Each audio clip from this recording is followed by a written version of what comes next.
You'll never amount to anything, Emma. Some of us were just meant to shine." My sister Jessica's words cut through the ambient chatter of her promotion party like a knife. "And before we jump back in, tell us where you're tuning in from, and if this story touches you, make sure you're subscribed, because tomorrow I've saved something extra special for you." Her perfectly manicured hand gripped a champagne flute, diamond bracelet catching the light as she looked me up and down with that familiar mix of pity and superiority. I stood frozen in my simple black dress, the nicest thing I owned, while her colleagues pretended not to hear, suddenly fascinated by the contents of their drinks. "Maybe if you'd actually finished college instead of chasing those ridiculous startup dreams," she continued, her voice carrying just enough for the nearby executives to hear. That's when the room seemed to shift. The CEO of Meridian Tech, Mr. Thompson, tall, imposing in his tailored suit, walked through the doorway, scanning the crowd. His eyes landed on me, and to everyone's surprise, his serious expression broke into a warm smile. "Emma, there. You are," he called out, making his way directly toward me. "I've been hoping to catch you." Then came the words that changed everything. "Boss, we need to discuss that Series B funding call on Monday." My name is Emma Carter. I still remember the day when being the responsible one became my identity. I was 11, sitting at our kitchen table while Mom explained that she'd picked up an extra shift at the hospital. Dad had been gone 3 years by then, walked out one Tuesday morning and never looked back. Jessica, 14, and already obsessed with being popular, rolled her eyes dramatically. "But Mom, Caitlin's having people over tonight. I already told everyone I'd be there," she whined, twirling a strand of her perfect blonde hair. Mom looked exhausted, the kind of bone-deep tired that comes from single parenting while working, overtime as a nurse. "Jessica, please. I need you to help out just this once." Jessica stormed out, slamming her bedroom door. I quietly set the table for dinner, a skill I'd mastered years earlier.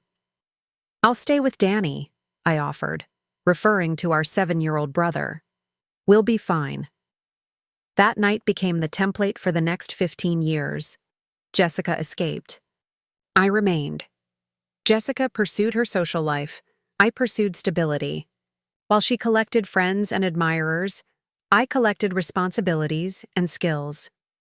By 16, I was managing our household budget, cooking most meals, helping Danny with homework, and still maintaining honor roll status.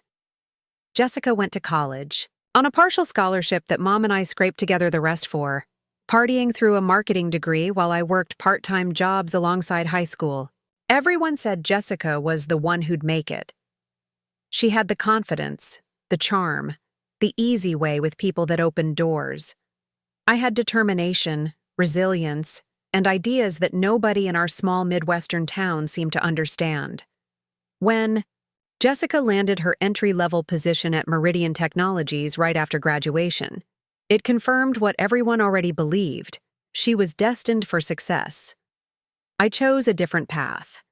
After 2 years at community college studying business administration, I dropped out to pour everything into my startup idea, an adaptive learning platform that personalized education for neurodivergent students. My tiny one-bedroom apartment became an office. My savings account dwindled to nothing, and my family's disapproval grew with each passing month.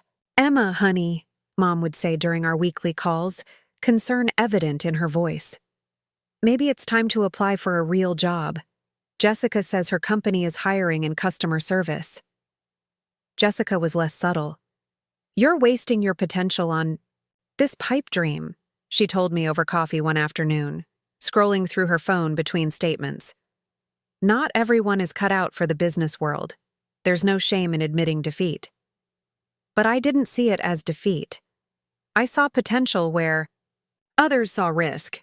I worked 18-hour days, taught myself coding, networked at every free event I could find, and slowly built a prototype that actually worked.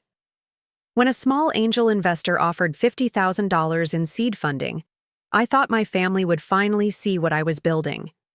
Instead, Jessica dismissed it as charity money and Mom gently suggested I use it to finish my degree. They didn't understand that I wasn't just building a product. I was building myself. Every rejection email, every technical challenge, every night spent troubleshooting code, they were all forming something in me that couldn't be taught in any classroom. I was learning resilience in the trenches of real failure, not the controlled environment of academia. By the time Jessica's promotion party rolled around, we were living in completely different worlds. She had climbed several rungs up the corporate ladder at Meridian Technologies, now managing their regional marketing team at just 28. Her life was expense accounts, business trips, and a downtown condo with floor-to-ceiling windows. Mine was ramen noodles, investor pitches, and that same one-bedroom apartment with walls covered in whiteboards and sticky notes. I almost didn't go to her party. The invitation came via our mother, not Jessica herself, a clear indication of where I stood in her priorities. But Mom insisted, saying it would mean the world to Jessica if her family was there to celebrate.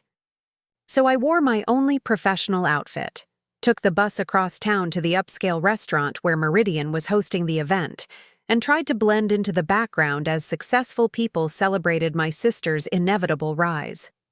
For the first hour, Jessica barely acknowledged me.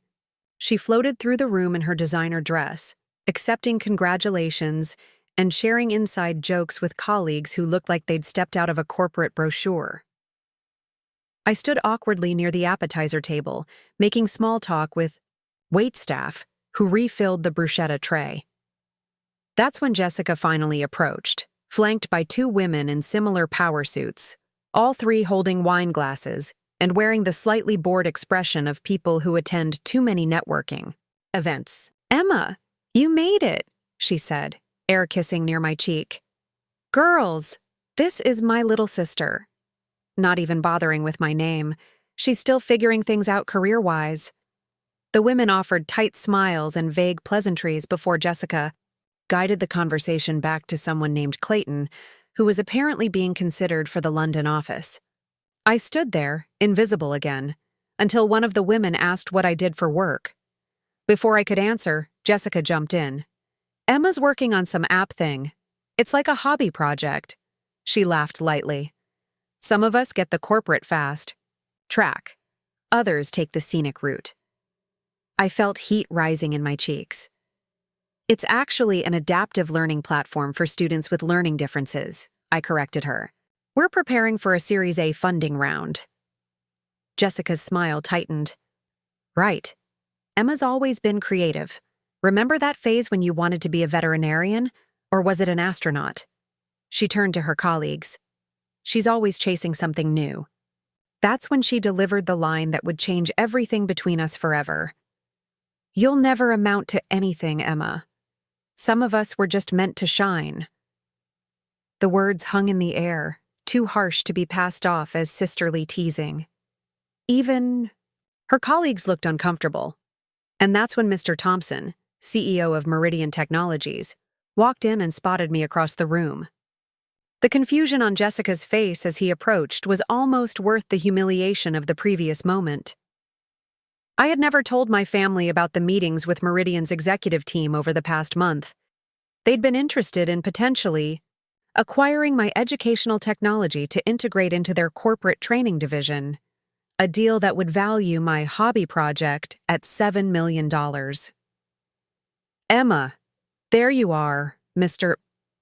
Preparing and narrating this story took us a lot of time, so if you are enjoying it, subscribe to our channel. It means a lot to us. "Now back to the story," Thompson said warmly. "I've been hoping to catch you." Then the words that changed the entire dynamic of the room. "Boss, we need to discuss that Series B funding call on Monday." Boss. One simple word that reframed everything. Jessica's champagne. Glass froze halfway to her lips. "Jessica, you didn't tell me your sister was the founder we've been negotiating with," Mr. Thompson continued, completely oblivious to the tension. "Your team will be handling the marketing rollout if the acquisition goes through. You'll be reporting to Emma's specifications on the educational messaging." The color drained from Jessica's face as the pieces clicked into place. Her little sister, the perpetual disappointment, the dreamer, the one who couldn't commit to a real career, was about to become not just a success, but potentially her boss. Mr. Thompson turned back to me. The board was impressed with your presentation last week. The adaptive algorithms you've developed are exactly what we've been looking for to revolutionize our training platforms. If you're available, I'd love to introduce you to some of our key investors who are here tonight. I nodded, maintaining a professionalism I didn't entirely feel. Inside, a storm of emotions battled for dominance, vindication, satisfaction, and a strange sense of sadness for what my relationship with Jessica had become. As Mr. Thompson guided me away to meet investors, I caught a glimpse of Jessica's face. Shock mixed with something I'd never seen directed at me before. Respect, or perhaps fear. The distinction didn't matter. What mattered was that for the first time, she was seeing me, really seeing me. Not as her shadow or her safety net or her backup story, but as a force entirely my own. The truth about success is that it never follows a straight line. While Jessica followed the prescribed path, college, entry-level position, steady promotions, I had been carving a route through unmarked territory. Every time my family saw failure, I was actually gathering data. Every waste of time was building expertise. Every setback was eliminating one more way that didn't work. I had stopped updating my family on my progress months ago, tired of the subtle dismissals and well-intentioned concerns. It was easier to let them believe I was struggling than to constantly defend my vision. So while Jessica thought I was barely surviving, I had actually secured patents, built a functioning platform with growing user numbers, and caught the attention of several major educational technology investors, including, apparently, her own company. That night at the party became a turning point, but not in the way most people might expect. As Mr. Thompson introduced me to Meridian's investors and board members, explaining the potential acquisition with genuine excitement, I realized something important. I didn't want to sell. My platform wasn't just a product to be absorbed into some corporate giant's portfolio. It was making a real difference for students who had been overlooked by traditional educational methods. The stories from parents and teachers about children finally connecting with learning material, finally believing in themselves. That was the true measure of success, not a multi-million-dollar exit. By the end of the evening, as guests began to depart and the serving staff cleared abandoned glasses, Jessica found me on the restaurant's outdoor terrace. I was sitting alone, watching the city lights and processing my decision. "So," she said, sitting beside me without asking, "when were you going to tell me you were meeting with my company's executives?" I turned to look at her. Really look. At her. Behind the perfect makeup and confident posture, I could see something fragile. Fear, perhaps. Or the recognition that she'd misjudged something important. "Probably around the same time you were going to show genuine interest in my work," I replied, without the bitterness that would have colored such a statement even hours earlier. Jessica stared at her hands. "I thought you were struggling. Mom said—" "Mom sees what she expects to see," I interrupted. "You both decided years ago what my story would be." "That's not fair, Emma. We were worried about you. All those hours. No steady income. That tiny apartment." "Did either of you ever ask me if I was happy?" The question hung between us. Jessica's silence was answer enough. "I'm not taking the acquisition offer," I said finally. Her head snapped up. "What? Emma, that's crazy! Do you know how much money—" "It's not about the money."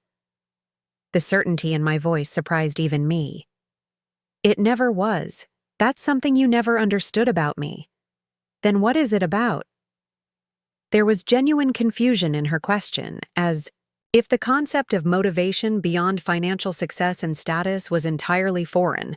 I thought about all the late nights coding, The feedback from teachers who cried when they saw how their struggling students finally connected with material, the parents who sent videos of children who had given up on learning now eagerly engaging with education. It's about building something that matters, I said simply. Something that's mine, that helps people who need it. Not everyone measures success by promotions and corner offices, Jess. She flinched slightly at the implicit criticism. So what will you do? Negotiate a partnership instead of an acquisition. Keep control of my company's direction and mission while leveraging Meridian's resources and reach. I smiled slightly. Mr. Thompson already suggested it as an alternative. Apparently, he respects founders who are passionate about their vision. Jessica was quiet for a long moment. When she finally spoke, her voice had lost its usual polished confidence. I've been awful to you, haven't I? The question wasn't what I expected. In all our years of complicated sisterhood, Jessica had never acknowledged any fault in her treatment of me. She had been the golden child, the standard bearer, the one who did everything right. Her superiority was as much a part of our relationship as my role as the responsible, reliable one. We've both been playing roles for a long time, I said, carefully. Maybe it's time to stop. She looked out at the city skyline, lights blurring slightly as tears formed in her eyes. I was so jealous of you growing up, she confessed. Of all the surprising turns this evening had taken, this was perhaps the most unexpected. Jealous? Of me? You were the one everyone admired, the one who got to have a normal teenage life while you got Mom's respect, she finished. You were the one she trusted, the one she counted on. Do you know what it's like being treated like you're irresponsible your entire life? Like nothing you do is ever enough? The irony of her words wasn't lost on me. How many times had I felt exactly that way? Like no achievement of mine would ever match Jessica's conventional success. I think we've both been competing for validation neither of us was ever going to get, I said softly. Jessica wiped away a tear that had escaped despite her efforts. And now you're going to be this huge success story. The college dropout who built a multi-million-dollar company. Mom's going to be insufferable about it. I laughed despite myself. Probably, but she'll still ask when I'm planning to finish my degree. For the first time in years, perhaps. The first time in our adult lives, Jessica and I shared a genuine laugh. Not at each other's expense, not tinged with competition or resentment, just simple recognition of a shared experience. So, she said when our laughter subsided, does this mean I'll be working with you on the marketing rollout? If Meridian agrees to the partnership terms, then yes. Think you can handle taking direction from your little sister? Jessica gave me a considering look, as if seeing me properly for the first time. I think I'd better get used to it. Something tells me this is just the beginning for you. As the weeks passed, news of my partnership with Meridian Technologies spread throughout the industry. My little educational platform suddenly had the backing and distribution network of a major corporation, while maintaining its independent mission and leadership. Jessica and I established a new kind of professional relationship, not without its occasional tensions, but built on a foundation of mutual respect that had never existed before. Mom took longer to adjust to this new reality. When I finally invited her to my company's new offices, a far cry from my one-bedroom apartment headquarters, she walked through the space with a dazed expression, watching my team of 15 employees working on expanding our platform's capabilities. I don't understand, she said as we sat in my actual, real office with my name on the door. Why didn't you tell us you were doing so well? I thought about all the dismissive comments, the well-intentioned but undermining suggestions, the constant comparison to Jessica's more traditional path. Would you have believed me if I had? Her silence was answer enough. I needed to do this my way, I explained gently. without having to justify every decision or convince people who had already made up their minds. "I just wanted security for you," she said, her eyes filling with tears. "After your father left, after everything we went through, I just wanted you to be safe." "I know, Mom, but sometimes the safest path isn't the right one for everyone." She looked around my office again, taking in the awards my platform had recently won for educational innovation, the thank you letters from parents and teachers I'd framed on the wall, the view of the city from windows that rivaled Jessica's condo. "I'm proud of you," she said finally. "I should have said that more often." 6 months after Jessica's promotion, we gathered for another celebration. The official launch of my educational platform in school districts across 3 states, with more partnerships pending. This time, the party was at my company's headquarters, with my team and my investors and my vision at the center. Jessica arrived early to help with final arrangements, now heading the dedicated marketing team for our educational division at Meridian. Our working relationship had evolved into something neither of us could have predicted, a partnership that drew on both her corporate expertise and my innovative vision.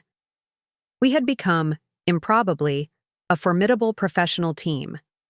"The press release got picked up by the major education blogs," she informed me, tablet in hand as she checked off items on her meticulous event list.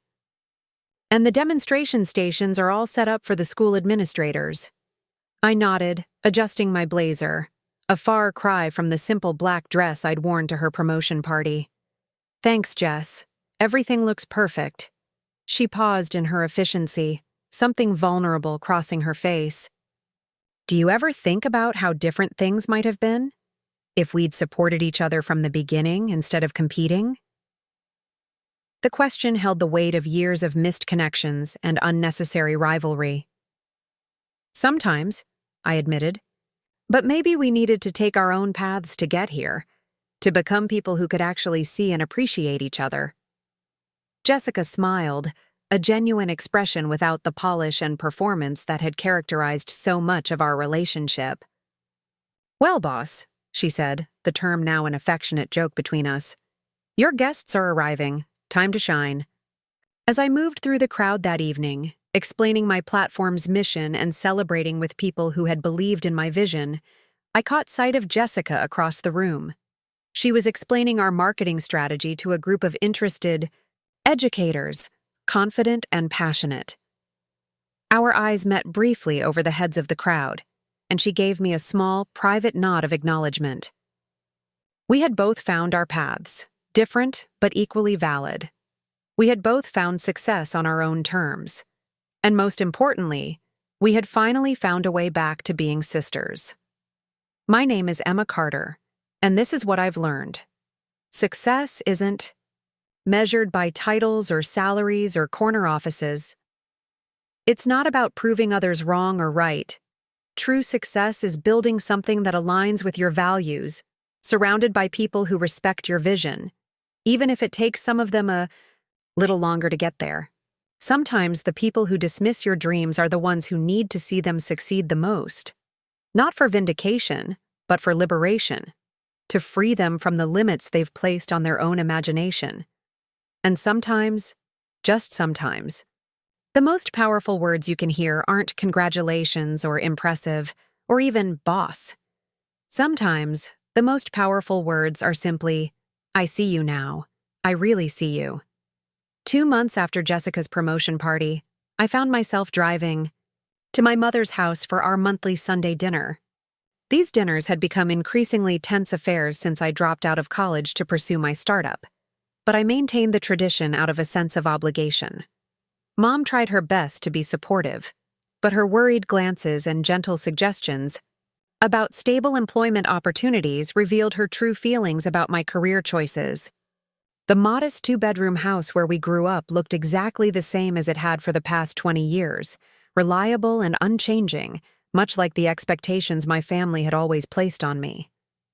I parked my 10-year-old Honda behind Jessica's gleaming new SUV and took a deep breath, preparing myself for the inevitable comparisons that would dominate the evening's conversation.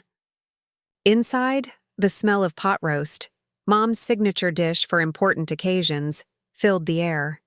Jessica's voice carried from the kitchen, animated as she described her latest business trip to Chicago.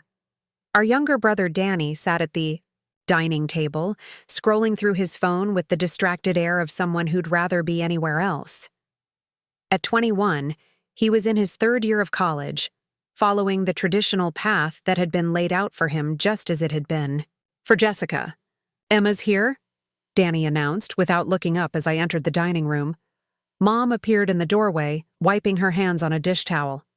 "There you are. We were just about to call you." Her eyes quickly assessed my appearance, the simple sweater and jeans I'd thrown on after a morning of coding, and I could see the unspoken comparison to Jessica's perfectly coordinated business casual outfit.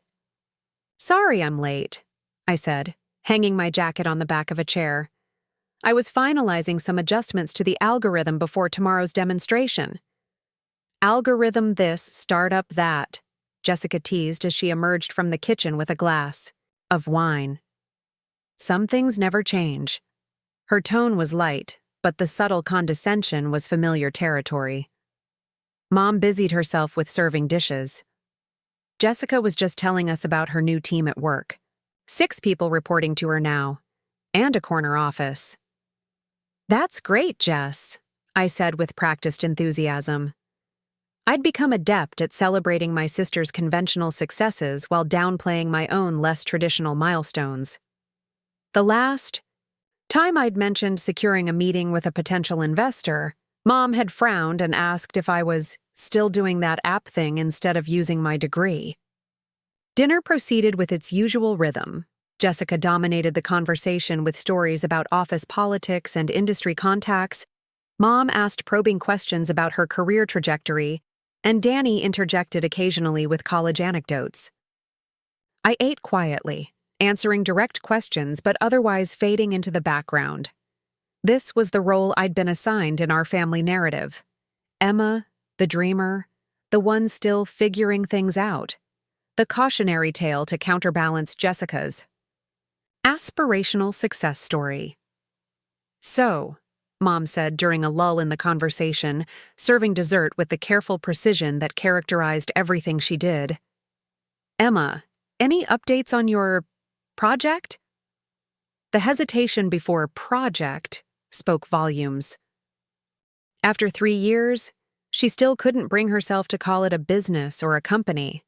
In her mind, it remained a temporary diversion before I inevitably returned to the sensible path. "Actually, yes," I replied, straightening in my chair. "I've been meeting with some significant potential partners. The educational platform is showing promising results in the pilot programs we've been running." "That's nice, honey," Mom said with the same encouraging tone she'd used when I brought home participation ribbons as a child. "But is it, making any money yet?" Jessica didn't even try to hide her smirk. "That's the thing about startups, Mom. They burn through cash for years before turning a profit. If they ever do." I felt my cheeks warm. "We're pre-revenue but gaining significant user traction. The data we're collecting is incredibly valuable." "Data doesn't pay bills, though," Jessica pointed out, reaching for her wine glass. "Speaking of which, didn't you mention your lease is up next month? If you need help with the security deposit on a new place." The offer of financial assistance hung in the air like a spotlight on my perceived failure. This was the dynamic that had developed over years. Jessica, the successful one, occasionally throwing crumbs of help to her struggling sister. The fact that I had deliberately chosen a modest apartment to extend my company's runway didn't matter. The narrative had been established long ago. Jessica succeeded. Emma dreamed. "I'm fine, thanks," I replied evenly.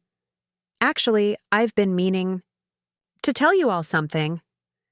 "Before I forget," Mom interrupted, "Jessica has some exciting news."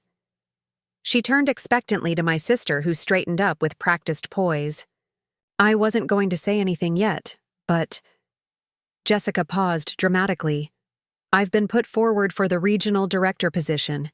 If I get it, and my VP says it's practically guaranteed, I'll be overseeing operations across 5 states. The table erupted in congratulations. Mom beamed with pride, Danny offered a high five, and I forced a smile that didn't quite reach my eyes. It wasn't that I begrudged Jessica her success. She had worked hard and played the corporate game skillfully, but the timing of her announcement, cutting off my own news, felt deliberate in a way I couldn't articulate without sounding petty. "That's amazing, Jess," I said finally. "Congratulations." She accepted my words with a gracious nod that somehow still managed to convey superiority. "Thanks, Em. Someday when you decide to join the corporate world, I might be able to help you get your foot in the door. Meridian is always looking for people with technical backgrounds." And there it was. The familiar implication that my current path was just a detour before I inevitably surrendered to reality. The assumption that my dreams were something to be outgrown, not achieved. "Actually," I began again, determination, overriding my usual reluctance to share my professional developments with my family. "I've been meeting with—" "Oh," Mom exclaimed, checking her watch. "We're going to miss the beginning of the show if we don't move to the living room. Danny, help me clear these plates?" My news remained unshared as we transitioned to the living room for our traditional post-dinner television ritual. I sat in the worn armchair by the window, slightly removed from the others, and watched as the familiar pattern played out. Mom and Jessica sharing the couch, discussing mutual acquaintances during commercial breaks. Danny sprawled on the floor, alternating between the TV and his phone. Me on the periphery, physically present, but somehow separate. It had always been this way, even when we were children. Jessica was Mom's confidant, the daughter who shared her social nature and conventional ambitions. I was the responsible one, the reliable one, but never quite the one who fit the mold. While Jessica joined clubs and attended parties, I built websites for local businesses and taught myself programming languages. When she brought home popular friends, I brought home ideas that no one in our family quite understood. The divide had only widened with time. Jessica's path, college, entry-level corporate position, steady progression up the ladder, was visible, comprehensible, easy to celebrate at family gatherings.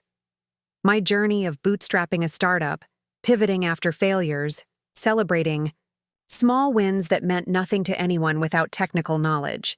It existed in a world my family couldn't or wouldn't access. As the evening wound down and I prepared to leave, Jessica followed me to the front door. "Hey," she said, lowering her voice so Mom couldn't hear from the kitchen. "I meant what I said about helping with your apartment. No strings attached." I zipped up my jacket, avoiding her eyes. "I appreciate it, but I'm doing fine." "Are you, though?" Her tone held genuine concern mixed with the condescension I'd grown accustomed to. "Last time we talked, you were worried about stretching your runway, whatever that means." "It means I'm being strategic with expenses while we build toward profitability," I explained, though I'd given this explanation before. "The platform is gaining users every day and we've got meetings with—" "Look," she interrupted, placing a hand on my arm. "I'm just worried about you, that's all. There's no shame in admitting when something isn't working out. Nobody succeeds at everything." "They try." The kindness in her voice almost made it worse. This wasn't malice, but genuine belief that my venture was doomed to fail, that my dedication was misplaced stubbornness rather than calculated persistence. In Jessica's world, success meant promotions, and raises and corner offices. The milestones I valued, user growth, technological breakthroughs, impact on educational outcomes, were invisible to her. "I appreciate your concern," I said carefully, "but I believe in what I'm building. It's not just about money."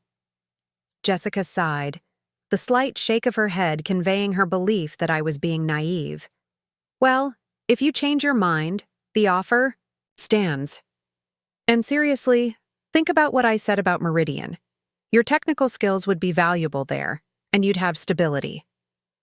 I nodded noncommittally and hugged her goodbye. Then Mom, then ruffled Danny's hair as I passed through. The living room. As I drove away from my childhood home, the familiar weight of their perception settled on my shoulders. In their eyes, I was still just Emma the dreamer, pursuing a fantasy while reality passed me by. What they didn't know, what I hadn't been allowed to tell them before Jessica's announcement derailed the conversation, was that reality was about to catch up in ways none of them expected. The following Monday morning found me in the sleek, glass-walled conference room of Meridian Technologies, 12 floors above the bustling downtown district. I'd been in and out of this building for weeks now, but the meetings had been closely guarded secrets, restricted to senior executives and bound by confidentiality agreements. Marcus Thompson, CEO of Meridian, sat across from me, his signature red tie a bright contrast against his charcoal suit. Beside him, the company's chief innovation officer and 3 board members reviewed the documents spread across the polished table. "Emma," Marcus said, leaning forward with the intense focus that had made him famous in the industry, "we've reviewed the trial data from the school districts. The improvement in learning outcomes for students with processing differences is remarkable. 38% increase in information retention. That's unprecedented." I nodded, maintaining the professional composure I'd cultivated over years of investor meetings. The adaptive algorithm is the key. It doesn't just present information differently. It learns how each student processes information and adjusts accordingly. The CIO, Dr. Harrington, tapped her tablet. "And this would integrate with our corporate training platforms?" "With modifications, yes. The underlying technology is designed to be flexible. While we've focused on educational applications for students with learning differences, the same principles apply to adult learning in corporate environments." They exchanged glances. The subtle, unspoken communication of executives who had worked together for years. Marcus straightened the papers before him, a decisive gesture I'd come to recognize. "As discussed in our previous meetings, we're prepared to move forward with the acquisition offer. $7 million, plus performance incentives over the next 3 years, and a leadership position for you heading the newly formed Educational Technologies Division." The number hung in the air between us. $7 million. More money than anyone in my family had ever seen. Enough to prove, finally and irrefutably, that my pipe dream had been solid business all along. But in the weeks since our initial discussions, something had shifted in me. The more I saw how my educational platform transformed learning experiences for struggling students, the more protective I felt of its mission. Corporate training was valuable, but it wasn't why I'd spent 3 years working 18-hour days and living on ramen noodles. "I've been considering your offer carefully," I began, feeling their attention sharpen. "The financial terms are generous, and the opportunity to scale with Meridian's resources is appealing. But I've decided I can't accept a full acquisition." Marcus's eyebrows rose slightly, not quite surprise, but recalibration. "May I ask why?" "The educational mission is too important to become a secondary application of corporate training technology. I believe in what we're building for students who have been left behind by traditional educational methods. I want to ensure that remains the priority." I expected resistance, perhaps even the termination of our discussions. Instead, Marcus leaned back in his chair, a thoughtful expression crossing his face. "What would you propose instead?"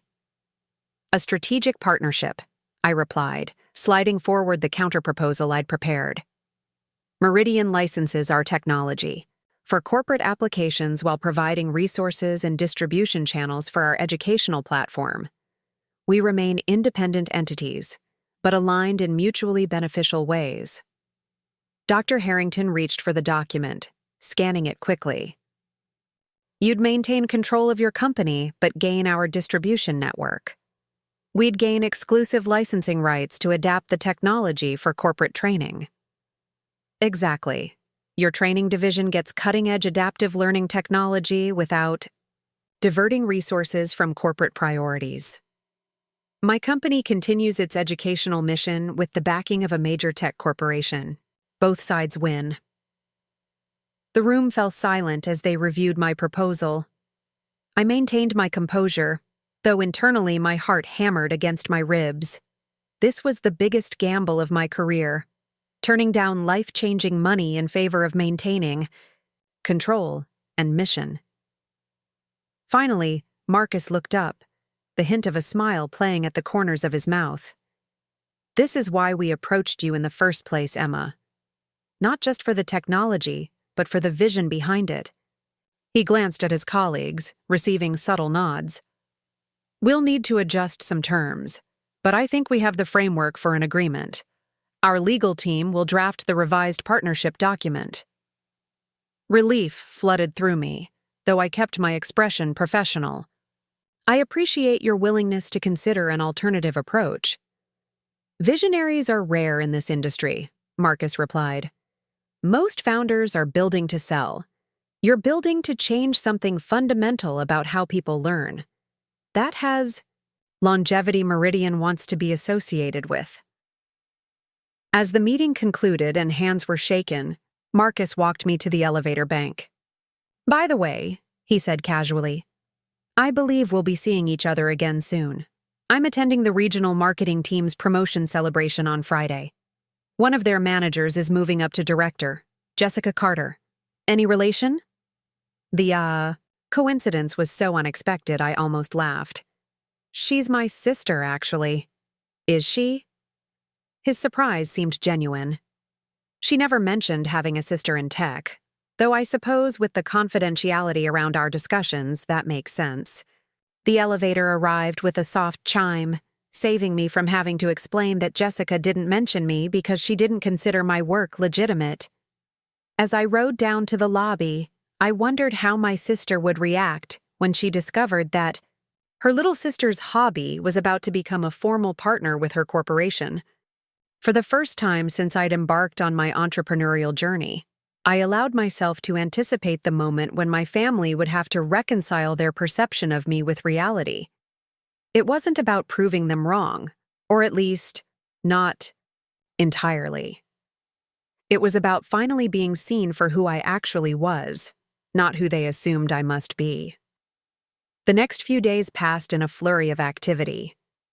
My small team worked frantically to prepare for the partnership announcement, while I shuttled between meetings with lawyers, financial advisors, and Meridian's technical integration team.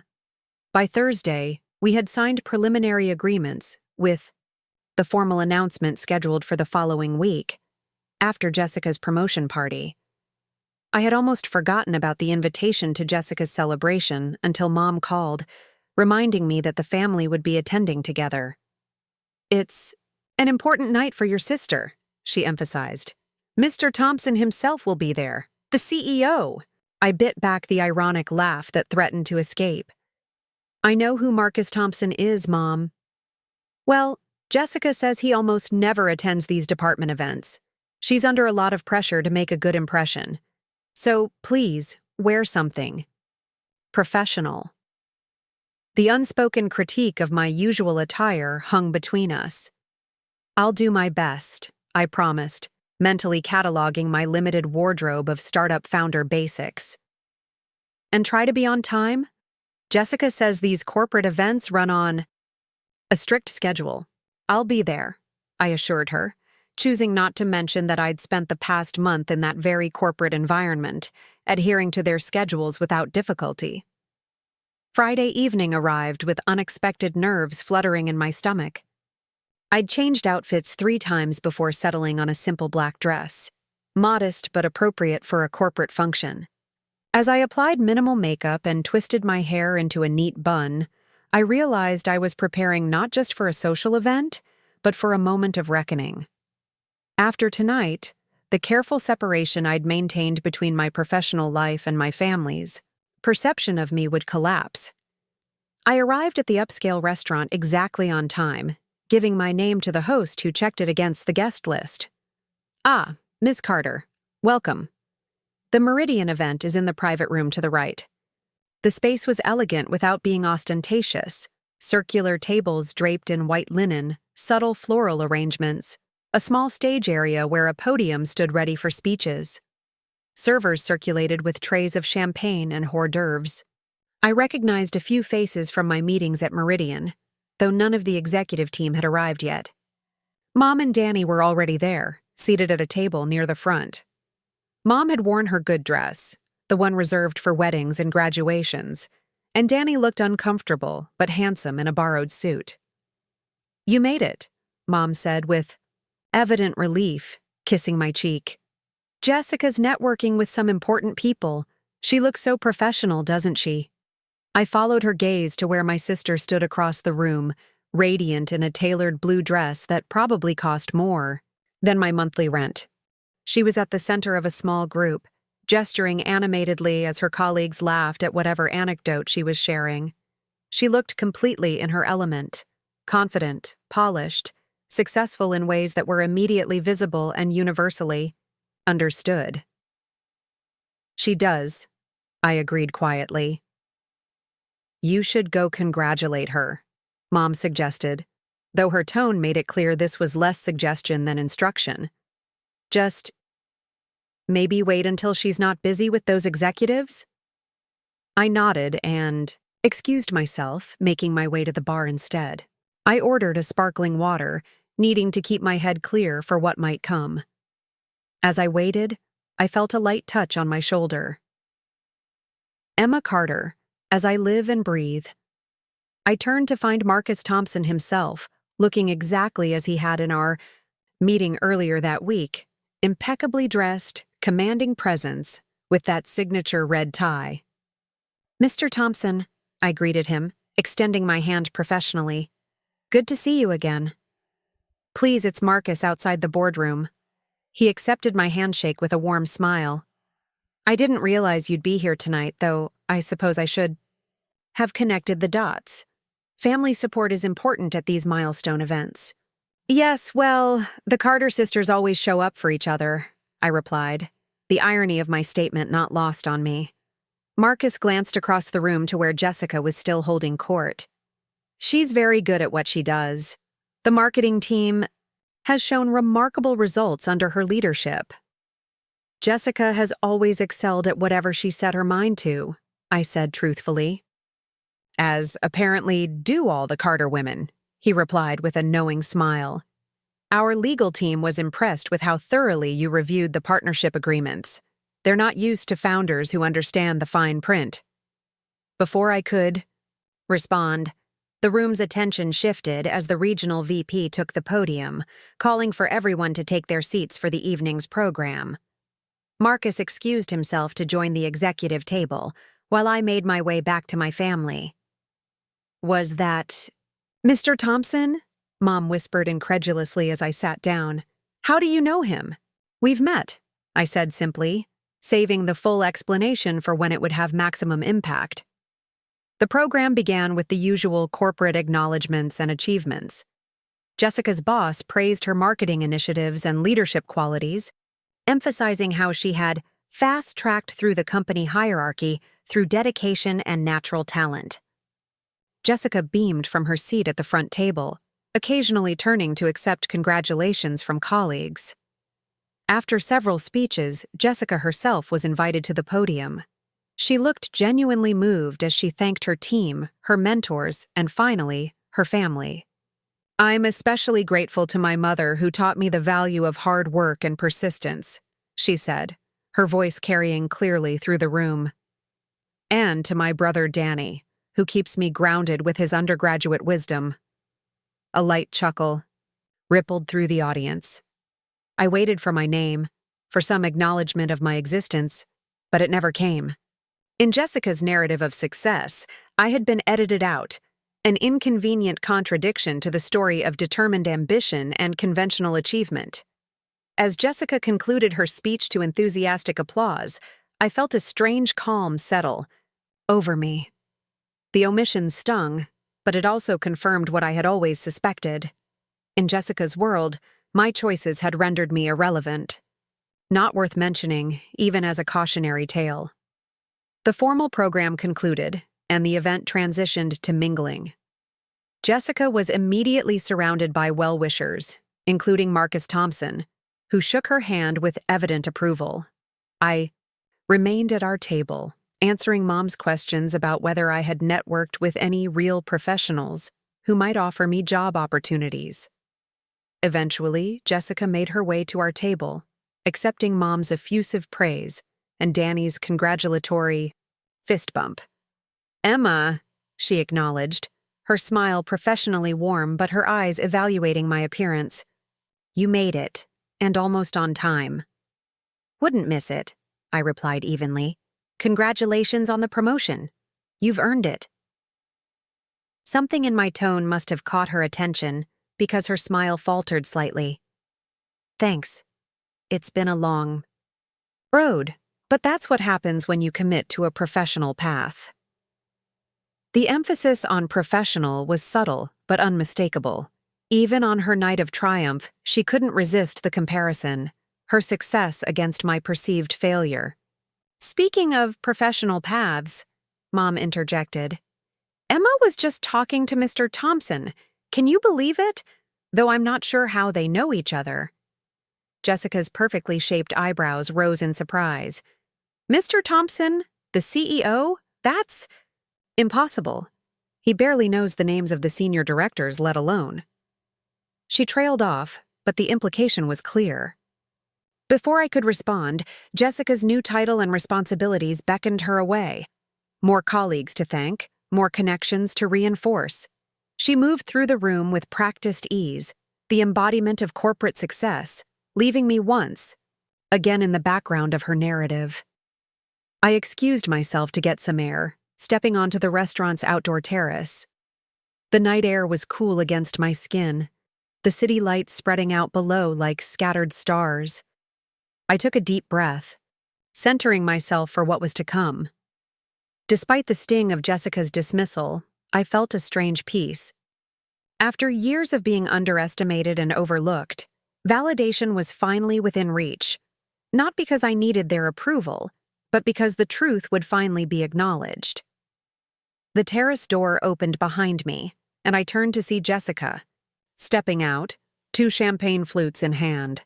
She offered one to me, an unexpected peace offering. "Sorry about that comment earlier," she said, though her tone suggested limited remorse. "This promotion is a big deal for me. I've been working toward it for years." "I know," I replied, accepting the glass but not drinking. "You've always been focused on your goals." She leaned against the terrace railing, surveying the city. "View. That's the difference between us, I guess. I commit to a path and see it through. You." She hesitated, searching for a diplomatic phrase. "I what?" I prompted, curious to hear how she would frame it. "You drift," she said finally. "You've always been smart, probably smarter than me, honestly. But you jump from idea to idea without seeing anything through. College, then that web design thing, now this app you're building. You never stick with anything long enough to succeed." The irony of her assessment, delivered on the very night when my 3 years of focused work was about to be validated, was almost too perfect. But I kept my expression neutral, letting her continue. "I worry about you," she admitted, taking a sip of champagne. "Everyone does. You're living in that tiny apartment, working crazy hours on something that probably won't pan out. And for what? To prove some point about not needing a traditional career?" "It's not about proving a point," I said quietly. "It's about building something I believe in." She sighed, the sound heavy with exasperation, and what she believed was sisterly concern. "You'll never amount to anything, Emma. Some of us were just meant to shine." The words hung between us, harsh in their casual cruelty. In another time, they might have crushed me, confirming every doubt I'd ever harbored. But tonight, they simply clarified the distance between us, not just in our choices, but in our understanding of what success actually meant. Before I could respond, the terrace door opened again. Marcus Thompson stepped out, scanning the space until his eyes landed on me. Emma, there you are, he called out, making his way directly toward us. I've been hoping to catch you. Jessica straightened, her professional mask sliding immediately into place. Mr. Thompson, it's an honor to have you at our celebration tonight. I was just catching up with my sister. Marcus nodded politely to her before turning his attention back to me. Boss, we need to discuss that Series B funding call on Monday. The investors are eager to hear about the educational expansion plan post-partnership. The single word, boss, landed between us like a thunderclap. Jessica's champagne glass froze halfway to her lips, her eyes widening as she looked between us in confusion. I'm sorry, she said, her composure slipping for perhaps the first time in her professional career. Did you just call my sister boss? Marcus looked between us, suddenly registering the tension. Jessica, you didn't tell me your sister was the founder we've been negotiating with, he said, his confusion evident. Your team will be handling the marketing rollout if the partnership goes through.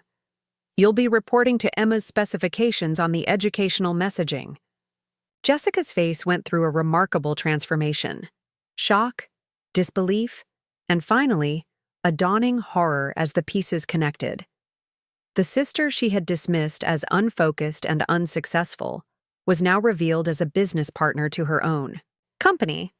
Not just any partner, but one important enough for the CEO himself to seek out at a corporate event. I don't understand, she said finally, her voice uncharacteristically small. What partnership?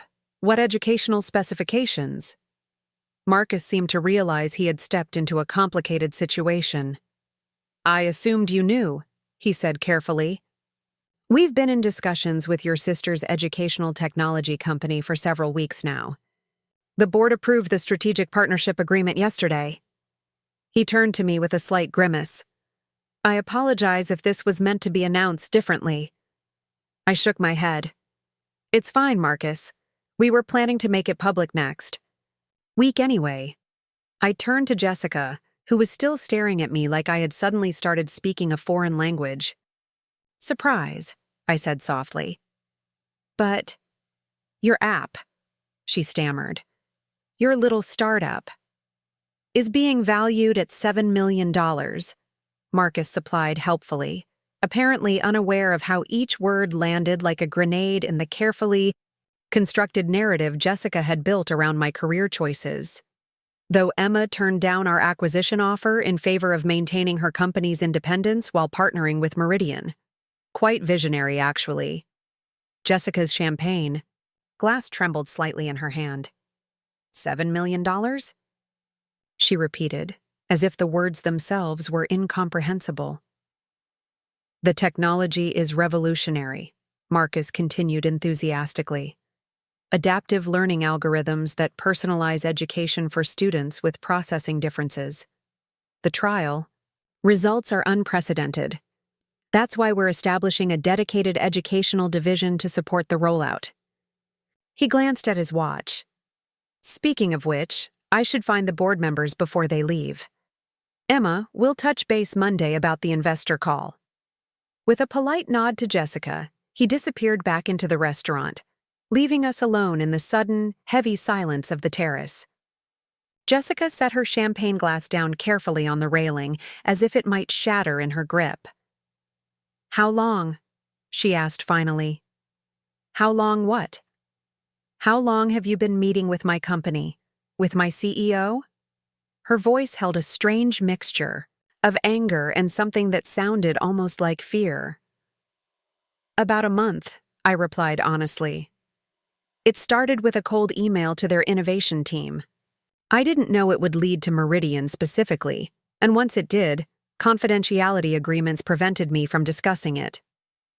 You've been coming to my workplace, she said slowly, meeting with the executive team, negotiating multi-million-dollar deals, and you never thought to mention it? The accusation in her tone sparked something in me. A defensive flash that had been building for years under the weight of her dismissals and condescension. When exactly should I have mentioned it, Jess? When you were calling my business a hobby project? Or maybe when you were explaining to Mom why I should give up and get a real job. Or perhaps tonight when you told me I'd never amount to anything because I wasn't following your definition of success? She flinched at having her words thrown back at her. That's not fair. I was concerned about you. We all were. No, I countered, keeping my voice level despite the emotions churning beneath the surface. You were committed to a narrative where you were the successful one and I was the dreamer who couldn't commit. You needed that story to be true because it validated your choices. That's ridiculous, she protested, but there was a flicker of uncertainty in her eyes. I've only ever wanted what's best for you. What's best for me? Or what would make you most comfortable? I sighed, feeling suddenly tired of the old patterns between us. Jessica, when was the last time you actually asked me about my work? Not with concern or judgment, but with genuine interest? When was the last time you considered that maybe my path was different from yours, but equally valid? She opened her mouth to respond, then closed it again. The answer obvious to both. Of us, never. The worst part, I continued quietly, is that I would have shared this journey with you. I would have loved to have my sister's support during the endless late nights and rejection emails and technical challenges. But you decided years ago that what I was building couldn't possibly be valuable because it didn't fit your definition of success. Jessica turned away, staring out at the city lights. When she finally spoke, her voice had lost its usual polish. You could have proven me wrong. You could have shown me the investor meetings, the progress. Why was that my responsibility? Why did I have to prove my worth to my own sister? I shook my head. Besides, would you have believed me? Or would you have found a way to diminish it, to fit it into your existing narrative? The question hung between us, uncomfortable in its accuracy. We both knew the answer. The terrace door opened again, and Mom appeared, her expression a mixture of confusion and excitement. There you two are! Emma, people inside are saying the most extraordinary things about you and Mr. Thompson and some kind of business deal? What's going on? Before I could answer, Jessica turned to face her. Apparently, she said, her voice tight with emotion, Emma's hobby project is being valued at $7 million by Meridian Technologies. She's been negotiating directly with the executive team for weeks, and somehow, none of us knew anything about it. Mom's eyes widened as she looked between us. $7 million. But Emma, why didn't you tell us? The question was so absurd, after years of dismissal and disinterest, that I almost laughed. Would you have believed me if I had? Of course we would, Mom insisted, but even she didn't sound convinced. Really? Because at dinner, too? Days ago, you couldn't even bring yourself to call it a business. It was still my project, remember? I shook my head. Every time I tried to share a milestone or achievement, it was met with concern about when I'd get a stable job or go back to school. Mom had the grace to look uncomfortable. We were worried about your future. No, I corrected gently. You were worried because my future didn't look like the one you had imagined for me. There's a difference. The three of us stood in uncomfortable silence, years of misunderstanding and miscommunication hanging heavy in the air between us. Inside, the promotion party continued, unaware of the seismic shift occurring on the terrace. Finally, Jessica spoke, her voice uncharacteristically subdued. So what happens now? With your company and Meridian? I recognized the question for what it was, not just curiosity about business details, but an opening, however small, to bridge the gulf between us. We'll announce the strategic partnership next week. Meridian will integrate our adaptive learning technology into their corporate training platforms while providing resources and distribution channels for our educational products. My team will remain independent but work closely with several Meridian divisions, including regional marketing. The implication was clear, and Jessica didn't miss it. So I'll be working with you? In a manner of speaking, yes. Your team will handle the marketing strategy for the educational platform rollout. She processed this information silently, the corporate professional in her no doubt already calculating the implications for her new role, while the sister in her struggled to reconcile her long-held perceptions with this new reality. Mom looked between us with growing concern. Girls, this is supposed to be a celebration. Jessica's promotion, Emma's, partnership. Can't we just be happy for each other? Her question reflected the simplified view she had always taken of our relationship, that any tension could be smoothed over with platitudes and forced smiles at family gatherings. But we had moved beyond that now. The carefully maintained facade had cracked, exposing the complicated truth of our sisterhood. It's not that simple, Mom, Jessica said quietly. I've spent years thinking I was the successful one, the one who made the right choices. And now, she trailed off, struggling to articulate the shift in her worldview. And now you're both successful, Mom supplied hopefully. In different ways. That's wonderful, isn't it? Neither of us responded immediately. It wasn't just about success or achievement. It was about respect, about being seen for who we really were rather than who others needed us to be. I should get back inside, Jessica said finally. People will be wondering where the guest of honor disappeared to. As she turned to leave, I caught her arm gently. Jess, for what it's worth, I am proud of you. What you've accomplished, the position you've earned, it's impressive. It always has been. She met my eyes, and for the first time in years, I saw my sister without the filter of competition or resentment. Just Jessica, struggling to recalibrate everything she thought she knew. Thank you, she said softly. Then, with a hesitation, that spoke volumes. Maybe we should talk, after all this settles. Really talk. I nodded, recognizing the olive branch for what it was. I'd like that. She slipped back inside, leaving Mom and me alone on the terrace. Mom's expression was a complex mixture of confusion, pride, and something that looked suspiciously like guilt. $7 million, she said again, as if testing the reality of the words. Your little app is worth $7 million. It's not little, I corrected her gently. It's a comprehensive educational platform that's been in development for 3 years, with multiple patents pending and successful trial implementations in 12 school districts. She blinked, absorbing this information with evident difficulty. I don't understand why you kept this from us. Don't you? I asked quietly. Every time I tried to talk about my work, you changed the subject. When I mentioned progress or milestones, you responded with concern about stability. At some point, it became easier to just stop sharing. Mom's eyes filled with tears. I was worried about you, living in that tiny apartment, working all those hours. I thought you were struggling. I was, I acknowledged, but not in the way you thought. Building something from nothing is hard, Mom. It's supposed to be. That doesn't mean it's not worthwhile. But why education technology?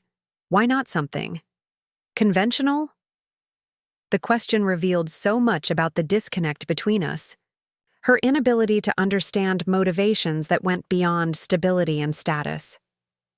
Because it matters, I said simply. Because there are kids out there who think they're stupid when they just learn differently. Because the system fails them, and technology can help. Because making a difference means more to me than making an impression. Mom looked at me as if seeing me clearly for the first time. Not as an extension of her own hopes and fears, but as a separate person with distinct values and visions. You really believe in this, don't you? She asked softly. I always have. I took her hand gently. That's what I've been trying to tell you for years. She squeezed my hand, her eyes still damp. I'm sorry I didn't listen better. It's okay, I said, meaning it more than I expected to. We can start now. We rejoined the party together, slipping back into the crowded room where Jessica was once again the center of attention, accepting congratulations with practiced grace. But now there was a subtle change in the atmosphere. Whispers about the CEO's mysterious conversation on the terrace, curious glances in my direction, colleagues approaching me with newfound interest. Word had begun to spread about the partnership, about the founder who had caught Meridian's attention with revolutionary technology. I answered questions politely, but briefly, deflecting attention back to Jessica's achievement whenever possible. This was still her night, regardless of the shift in our personal dynamic. As the evening wound down, I found myself in conversation with Jessica's new team, the regional marketing professionals who would soon be working on my platform's rollout. They asked intelligent questions about the technology, the target market, the competitive landscape. I answered with the fluency of someone who had lived and breathed this vision for years, and watched as respect gradually replaced curiosity in their expressions. "So you'll be directing the messaging strategy?" one of them asked, glancing toward Jessica, who was engaged in conversation across the room. "Collaboratively," I clarified. "Your team has the marketing expertise. My team has the technical knowledge and educational mission. We'll need both to succeed." He nodded thoughtfully. "Makes sense. Though it might be interesting, working with both Carter sisters." I smiled diplomatically. "We're professionals. The partnership will be too." As I spoke those words, I caught Jessica watching us from across the room. Our eyes met briefly, and something passed between us. Not quite understanding. Not yet. But perhaps the beginning of recognition. A tentative acknowledgement that we would need to forge a new relationship, one built on the adults we had become, rather than the roles we had been assigned as children. The drive home from the restaurant was quiet, my mind replaying the evening's revelations and confrontations. I hadn't planned for my professional success to be revealed this way, as a dramatic counterpoint to Jessica's promotion rather than on its own merits. But perhaps it was fitting that our achievements had collided this way, forcing us to see each other clearly after years of carefully maintained illusions. As I pulled into the parking space outside my modest apartment building, I noticed a familiar car already parked nearby.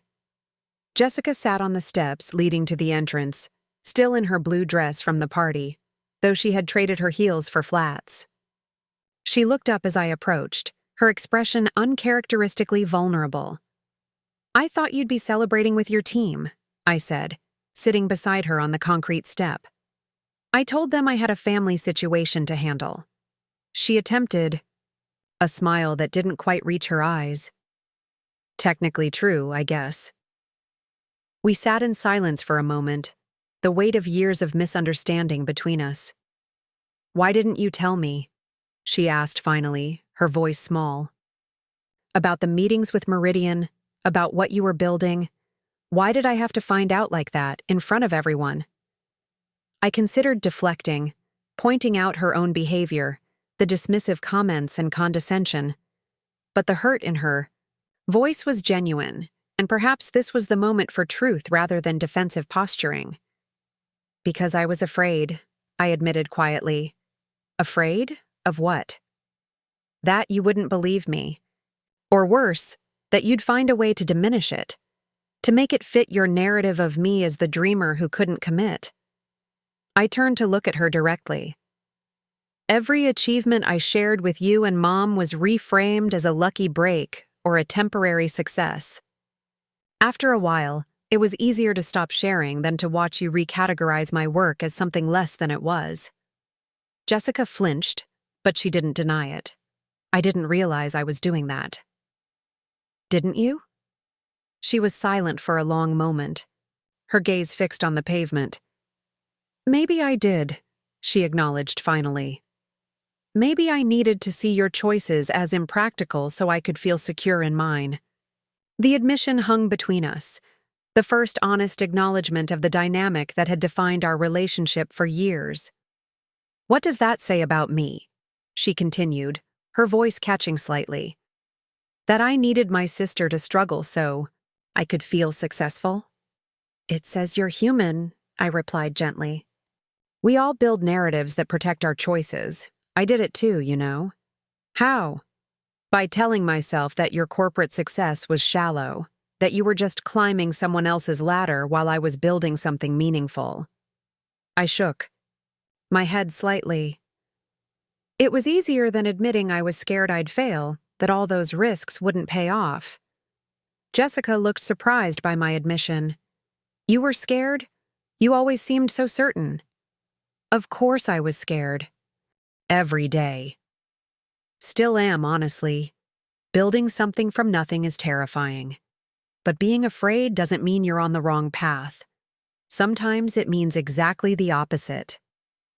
She considered this, turning the idea over as if examining it from different angles. $7 million, she said finally, a hint of awe creeping into her voice.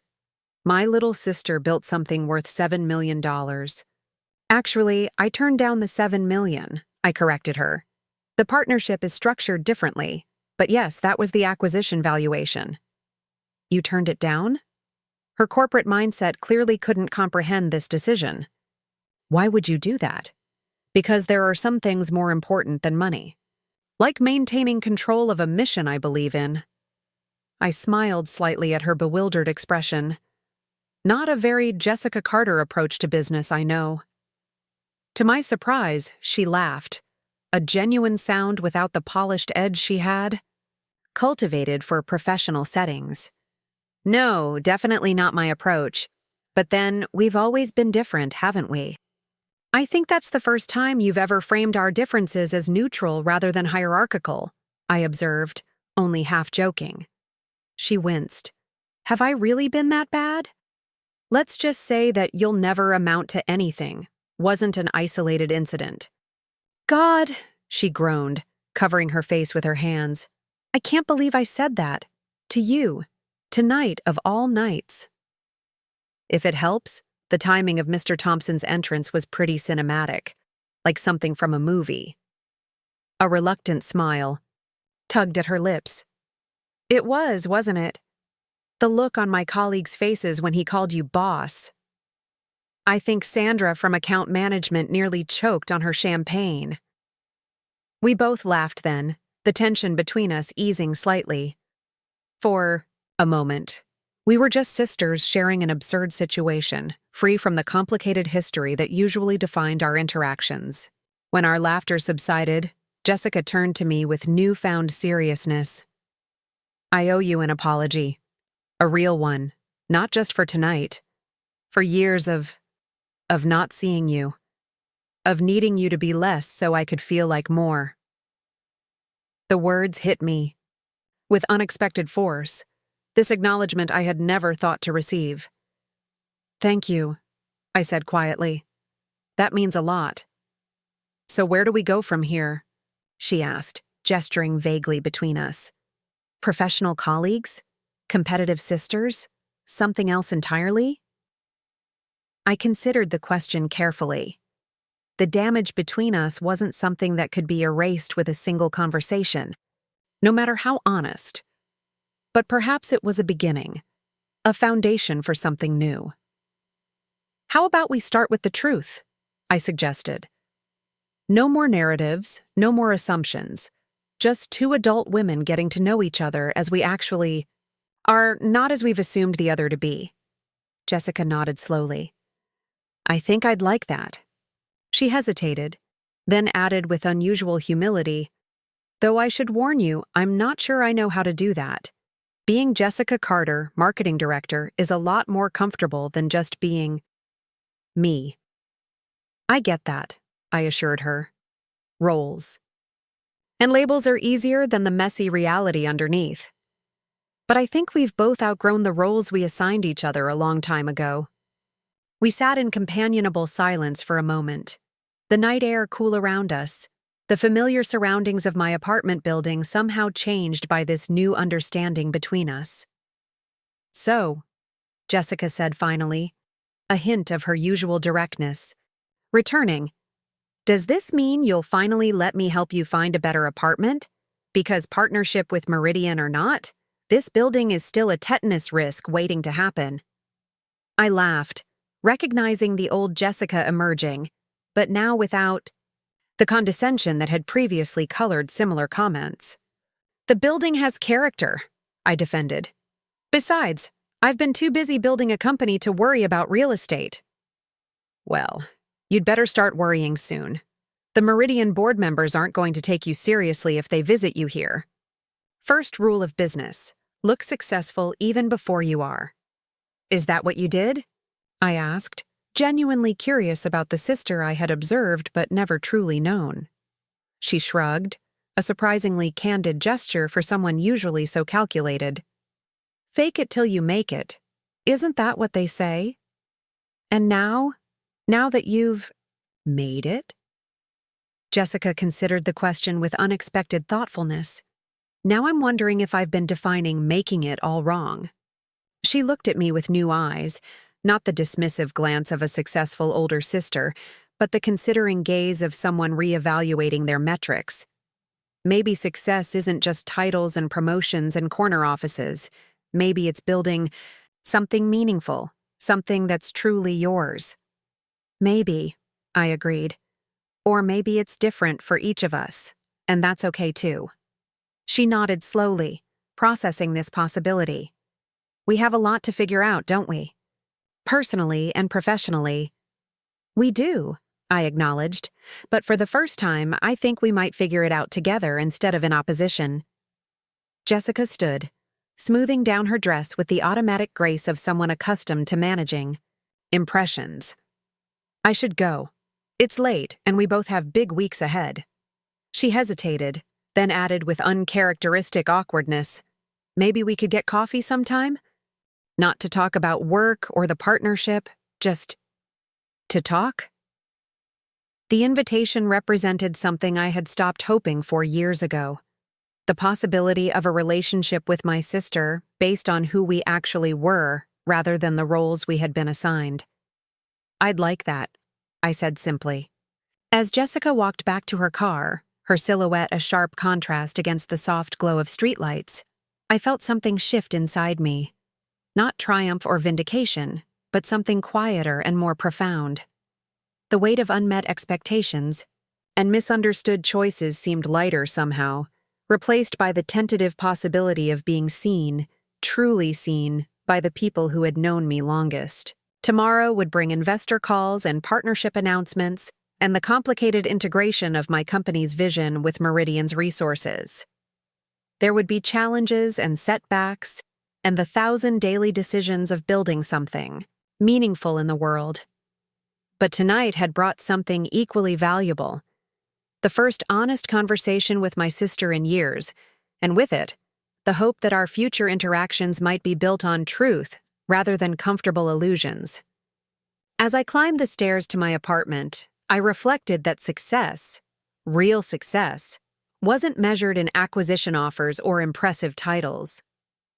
Perhaps it was simpler and more profound, the courage to follow your own path even when others can't understand it, and the moment when they finally see you clearly for the first time. The morning after Jessica's promotion party dawned with a sense of strange newness, as if the world had shifted slightly on its axis. I woke early, as was my habit, and made coffee in the tiny kitchen of my apartment. The space felt different somehow. Not because anything had physically changed, but because the person occupying it had. For the first time in years, I wasn't carrying the weight of my family's misunderstanding and disappointment. The truth was out, for better or worse. My phone buzzed with messages from my small team, eager for updates about the Meridian partnership. I had texted them briefly after leaving the party, letting them know that our secret was officially out, but saving the details for our scheduled Monday meeting. They deserved to hear the full story in person, these people who had believed in our vision when almost no one else did. As I scrolled through emails, a new message appeared from Thompson. The subject line read simply, "Interesting evening. Call me when convenient." I smiled despite myself, imagining the questions he must have after witnessing the Carter sisters' revelation. The message was followed by another from Meridian's legal team, confirming our Monday investor call and attaching revised partnership documents for review. This was my reality now. Communications from CEOs, legal teams, investors. A far cry from 2 years ago, when my business existed primarily in code on my laptop and notes scattered across my apartment. The contrast wasn't lost on me, nor was the irony that my long-dismissed hobby project was now the focus of serious corporate attention.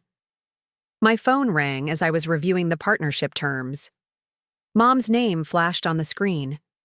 I hesitated before answering, unsure what to expect after last night's revelations. "Emma?" Her voice sounded tentative, almost nervous.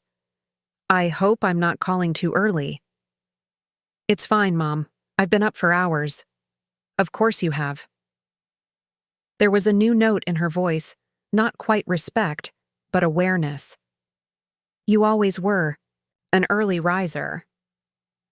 An awkward silence stretched between us, filled with years of misunderstanding and the fresh awareness of how little she truly knew about my professional life. "About last night," she began hesitantly. "I want to apologize." The words surprised me. In our family dynamic, apologies were rare, particularly from Mom, who had always positioned herself as the practical authority on our life choices. "For what exactly?" I asked, not out of spite, but genuine curiosity about which aspect of our complicated history she was addressing. She sighed deeply. "For not understanding what you were building, for dismissing your work without really trying to understand it." A pause. "For comparing you to Jessica instead of appreciating you for who you are." The acknowledgement was unexpected and surprisingly affecting. I sat down at my small kitchen table, absorbing the weight of words I'd never thought I'd hear. "Thank you," I said finally. "That means a lot." "Danny showed me your website last night when we got home," she continued. He pulled it up on his laptop. "It's very professional. And the testimonials from those teachers and parents." Her voice caught slightly. "You're really helping children, aren't you?" "That's the goal," I confirmed, feeling a strange mixture of gratification and lingering hurt that it had taken external validation. The Meridian partnership, the $7 million valuation, for her to take my work seriously. "It's what I've been trying to explain all these years." "I know. I should have listened better." Another pause. "Emma, would you show me someday? Your program? How it works? I'd like to understand." The request was simple but profound, an expression of interest in my work that went beyond its monetary value or corporate validation. For perhaps the first time, my mother wanted to understand what I had built, not just what it was worth. "I'd like that," I said softly. We talked for a few more minutes, navigating the unfamiliar territory of a relationship not defined by her worry or my defensiveness. When we hung up, I felt a cautious optimism about the possibility of something new between us. Not the seamless understanding I'd once craved, but perhaps a mutual respect that had been missing before. The weekend passed in a blur of preparation. I reviewed partnership documents, prepared presentations for the investor call, and met with my lead developer to ensure our technical roadmap aligned with the integration plans. By Monday morning, I was operating on too little sleep, but too much adrenaline to notice. The Meridian Technologies headquarters gleamed in the morning sunlight as I approached the entrance, my visitor badge still clipped to my laptop bag from previous meetings. The security guard nodded in recognition. I'd been a frequent visitor during the confidential negotiation period, but today felt different. Today, I wasn't a potential partner being vetted. I was a confirmed collaborator walking into what would soon be an extension of my professional space. In the elevator, I checked my reflection in the mirrored wall.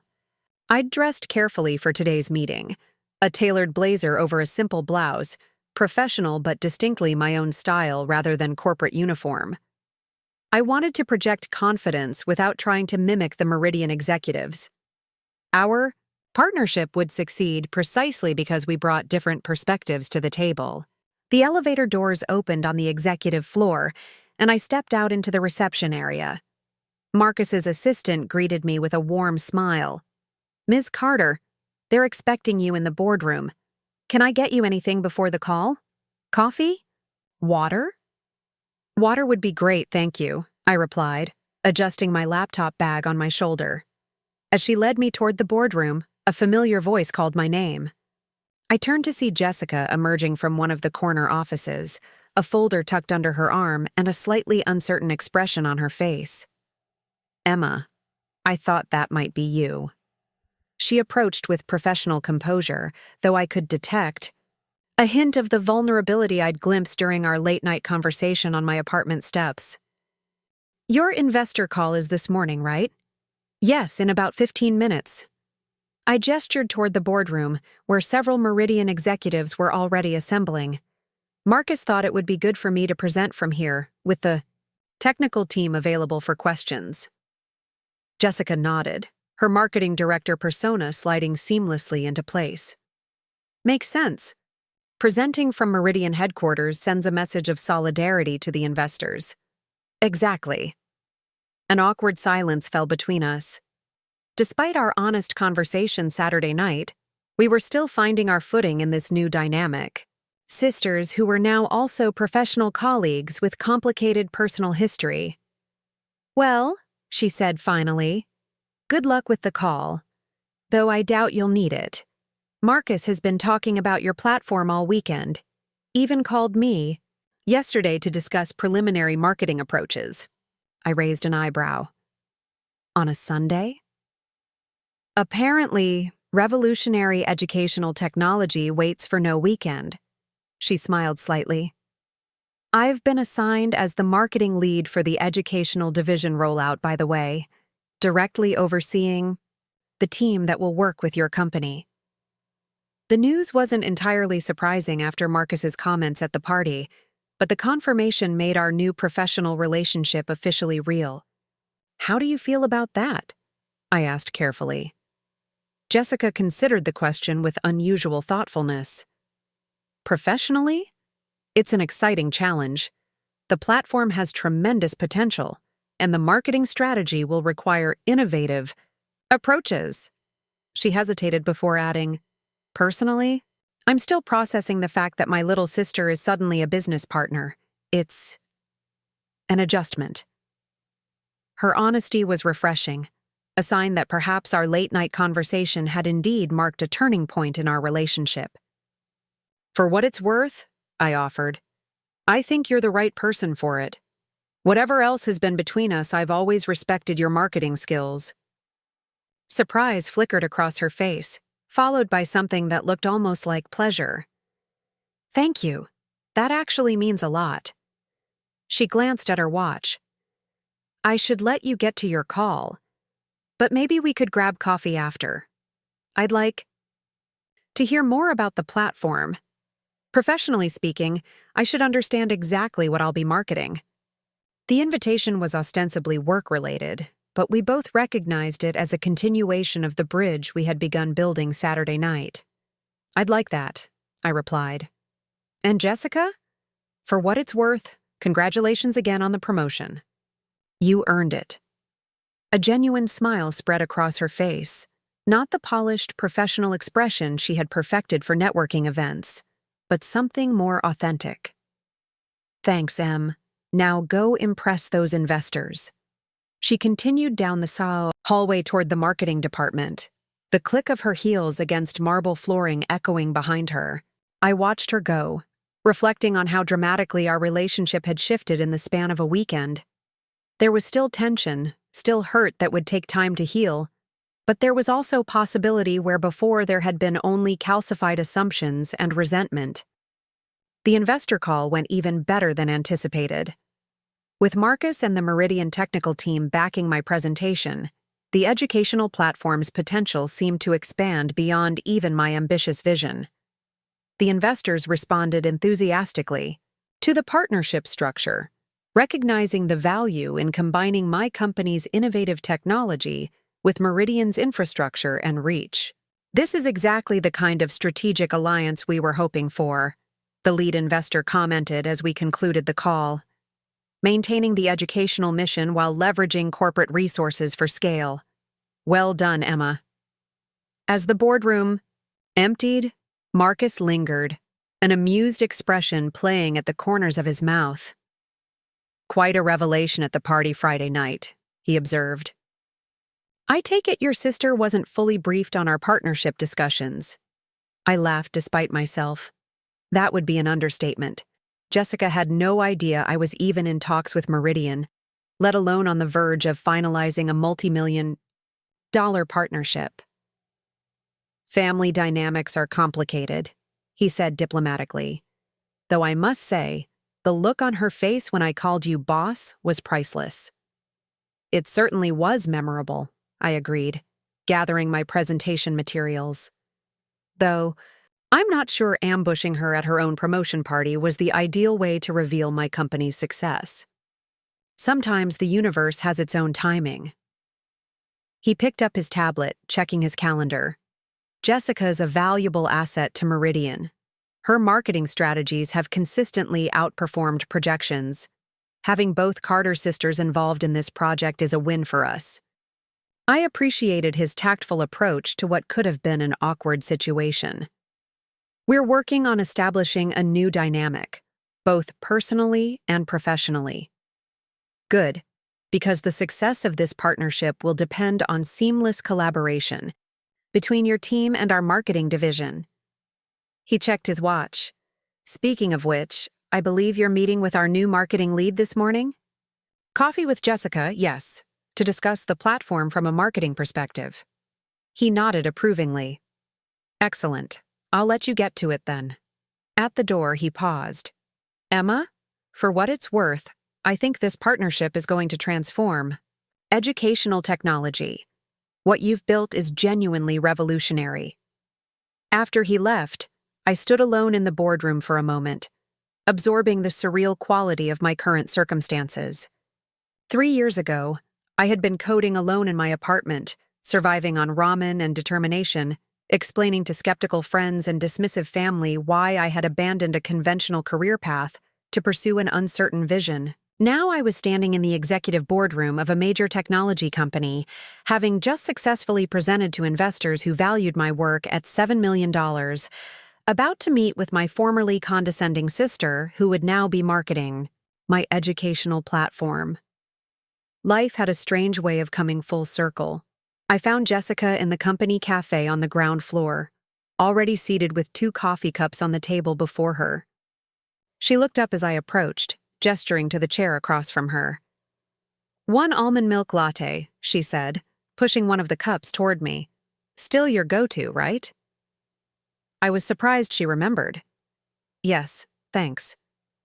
So, she began with professional efficiency.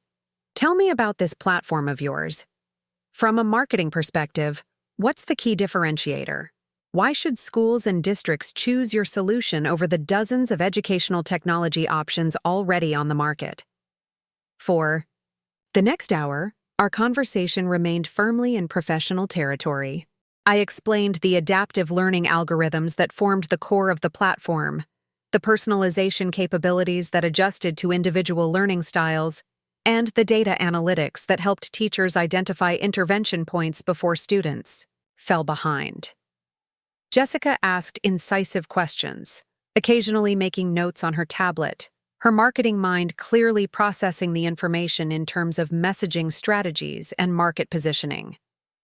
The personalization aspect is compelling, she observed, tapping her stylus against the tablet screen. Especially for districts struggling with wide achievement gaps. We could build a campaign around the equity implications, technology that meets every student where they are, regardless of learning differences. I nodded, impressed by how quickly she had honed in on one of the platform's central value propositions. That's exactly why I built it. Traditional educational methods leave too many students behind, not because they can't learn, but because the system isn't designed to accommodate different processing styles. And you developed this because... She let the question hang, personal curiosity edging into our professional discussion. I hesitated, unsure how much of my motivation to share. But if we were truly building a new relationship based on honesty, perhaps it was time to fill in some of the blanks. Because I was one of those kids, I admitted, the ones who processed information differently. Jessica looked genuinely surprised. You? But you always had good grades. You were on the honor roll. Through sheer determination and twice the hour study time as everyone else, I clarified. Reading was a struggle, information processing too. But no one noticed because I compensated so well. I had no idea, she said softly. No one did. That's part of the problem with learning differences. They're often invisible, especially in kids who develop coping mechanisms. I traced the rim of my coffee cup. I built the platform I wished I'd had as a student. Technology that adapted to how my brain worked instead of forcing me to adapt to a standardized approach. Jessica was quiet for a moment, absorbing this revelation. So all those nights I saw your light on, when I thought you were just being the perfect student. I was struggling to process information in a way that made sense to my brain, I confirmed. It's why coding clicked for me later. It was logical, structured, with immediate feedback when something didn't work. My brain understood that language better than it did traditional textbooks. A new understanding seemed to dawn in her eyes. Not pity, which I would have hated, but recognition. That's why this matters so much to you. It's not just a business opportunity. It's personal. Every founder's vision is personal in some way, I said with a slight shrug. That's what drives you through the hard parts, knowing why it matters, beyond just profit potential. Jessica nodded slowly, a thoughtful expression crossing her face. I never really understood that before. Why someone would take the risks and hardships of building something from scratch when they could just join an established company. She looked at me with new eyes. But it's about creating something. That wouldn't exist otherwise, isn't it? Something you believe needs to exist in the world. Exactly. I smiled, pleasantly surprised by her insight. That's what kept me going through all the rejections and setbacks. The conviction that this platform could change lives for kids who think they're bad at school when they just learn differently. Well, she said decisively, that's our core message then. Not just another edtech solution, a learning revolution for the kids who've been left behind. She made a note on her tablet. Personal stories are powerful. Would you be willing to share yours as part of the marketing narrative? The founder who built the solution she needed as a student? The question caught me off guard. I had kept my learning struggles private for most of my life, viewing them as a personal challenge rather than something to be discussed openly. But perhaps my story could help others recognize themselves or their children in a way that destigmatized learning. Differences? I'd need to think about how much I'm comfortable sharing, I said honestly. But yes, I think there's value in that narrative. It speaks to the authentic purpose behind the platform. Jessica nodded, respecting my measured response. Just let me know what boundaries you want to set. We can work within whatever parameters make you comfortable. Her consideration surprised me. The Jessica I had grown up with would have pushed for whatever marketing angle seemed most effective, regardless of personal comfort. This more nuanced approach suggested growth I hadn't given her credit for. Thank you, I said simply. She glanced at her watch and grimaced slightly. I should get back upstairs. I have a team meeting at 11 to start briefing everyone on this new priority. She hesitated, then added, but I was thinking, maybe we could have dinner this week? Not to talk shop, just to talk. There's clearly a lot about each other we've missed over the years. The invitation was another step toward the sister relationship we had never quite managed to build as adults. I'd like that, I replied. Just name the time and place. As we gathered our things and prepared to head back to our respective workspaces, Jessica paused, a question clearly on her mind. Can I ask you something? And feel free not to answer if it's too personal. Go ahead. Why did you turn down the acquisition offer? $7 million is life-changing money. It was a fair question, particularly from someone whose professional decisions had always been guided by clear metrics of success and advancement. Because some things are worth more than money, I said simply. Control of the educational mission, the ability to prioritize impact over profit margins when necessary, the freedom to innovate without corporate constraints. I shrugged slightly. The partnership gives us resources and reach while preserving what matters most about what we've built. She considered this, her expression thoughtful. I'm not sure I would have made the same choice, she admitted. But I think I understand it, and I respect it. Her words marked yet another shift in our relationship, from the dismissive judgment of the past to something approaching mutual respect, even when our values and choices differed. We parted ways in the lobby, Jessica heading back to her marketing department and I toward the visitor parking area. As I walked to my car, I felt a strange lightness, as if layers of old expectations and resentments were gradually falling away. The road ahead would not be without complications. Working professionally with family rarely was. But for perhaps the first time, I could envision a relationship with my sister built on who we actually were rather than who we had always assumed the other to be. The next few weeks unfolded in a whirlwind of activity. The partnership announcement generated significant industry attention, with technology blogs and educational publications highlighting the innovative approach to learning differences. My small team expanded rapidly, moving from my apartment to proper office space that Meridian helped secure in the same building as their downtown location. Jessica's marketing team developed a compelling campaign that honored the educational mission while emphasizing the platform's technological sophistication.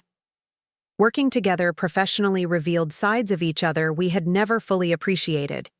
I witnessed Jessica's strategic brilliance in action. Her ability to distill complex technological concepts into compelling narratives that resonated with educators and administrators. She, in turn, saw my leadership style up close. The way I built consensus through deep listening and technical expertise rather than hierarchical authority.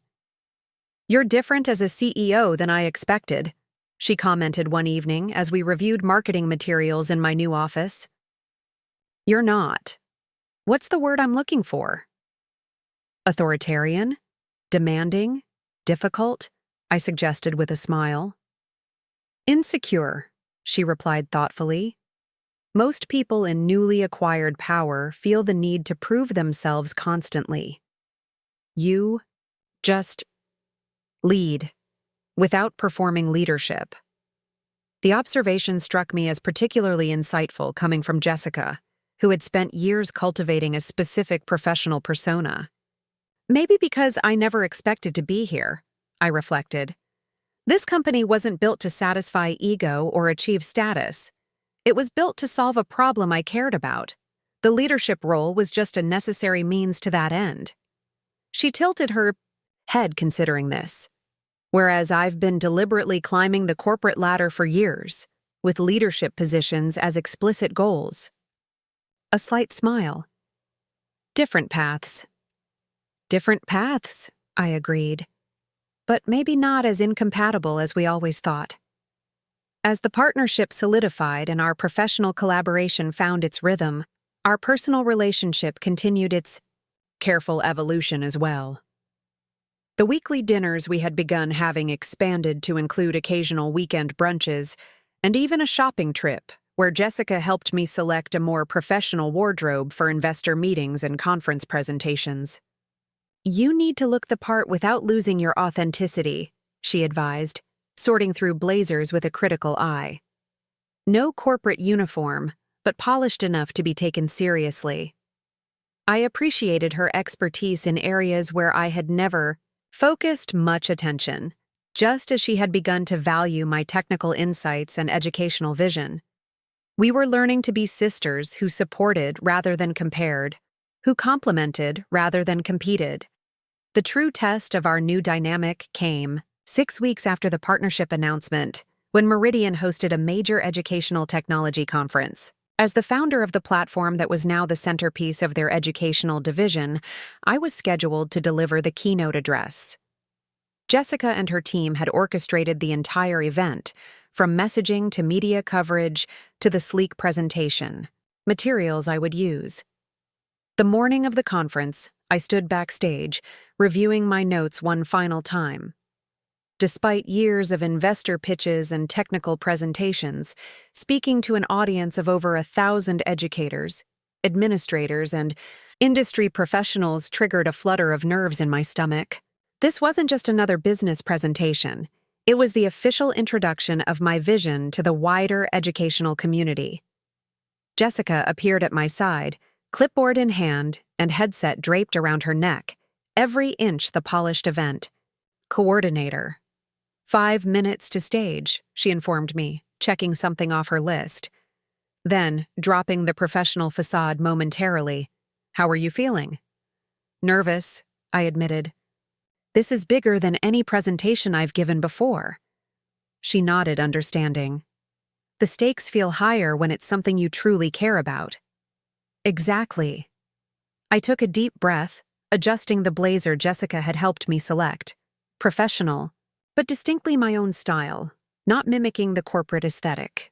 "For what it's worth," she said, lowering her voice slightly. "You're going to be amazing. No one understands this technology and its purpose better than you do. Just speak from that place of authenticity, and they'll respond." Her confidence in me was still new enough to be surprising and deeply appreciated.